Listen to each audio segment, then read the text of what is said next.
So I'm actually going to read the question first, and then we'll explain what Chesterton's fence is, and then maybe read the question again. So the question is there a Chesterton's fence case to be made for bullies? They seem to perform some function of enforcing social norms and correcting bad behavior.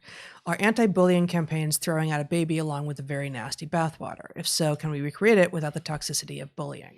It's just a terrific question. So the reference to Chesterton's fence is to this this philosopher, political thinker from the early 20th century, G.K. Chesterton, I think were his initials, who observed, I should have pulled it up actually, we quote this in our book, which will come out in 5 months. The idea that if you are walking along and you stumble upon a fence, and they say there's two of you, and one of you says, this fence is in the way, I want to get rid of it. It is incumbent on the other to say, no, you can't get rid of it until you can establish what its function was in the first place. And only at the point that you can explain what it's for should you consider getting rid of it, because otherwise you may be getting rid of something that's actually quite useful. So the question again is there a Chesterton's fence case to be made for bullies? They seem to perform some function of enforcing social norms and correcting bad behavior. And are anti-bullying campaigns throwing out a baby along with a very nasty bathwater? If so, can we recreate it without the toxicity of bullying? So I would say absolutely anti-bullying campaigns often are taking a wrong-headed approach. Yes, but I would say the way to formulate this is that bullying is the malignant version of something that is not inherently malignant, something important. And so I don't want to defend bullying, because bullying is that fraction that is beyond the acceptable. But,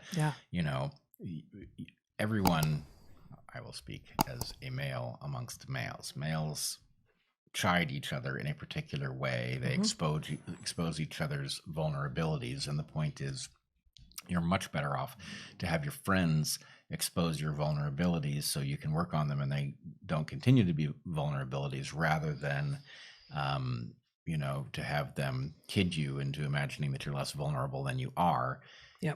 So anyway, that can turn into bullying when somebody uses this to wield power against you. That's a very different thing. Within a group of friends, it's important. And it is in particular, men and women do this differently, and boys and girls do this differently with one another. And I mean, this is actually, as exactly one of the things that I've been thinking about and working on lately is, how do the rules need to be made explicit, and how will they change when you're in mixed sex groups, rather than have the expectations of both sexes be that their rules are the ones that are applying. But what you just said is absolutely how things play out, and they play out well generally within groups of men. Yes. Now, I would also say that where this gets difficult is that, let's say, schoolyard bullies. Schoolyard bullies may, in fact, be serving an important role toughening you up for adult world bullies, right? And so the thing is, if you're going to face adult world bullies, the last thing you want is a schoolyard that led you to believe you were better protected than you were. So even the schoolyard bully, even if that is over into a malignant space, getting rid of it may not be such a good idea. And so anyway, I think the answer to your question is very simply, yes, it would be insane to just simply regard, it's basically like anesthetizing pain, in imagining that pain is simply bad and therefore its absence is simply good. That's dangerous. And the fact is, would the world be better off with no bullying or anything that looked like it? Maybe. But the naive urge to get rid of it from every context, I mean, what does this have to do with a generation that seems to think that words are tantamount to violence?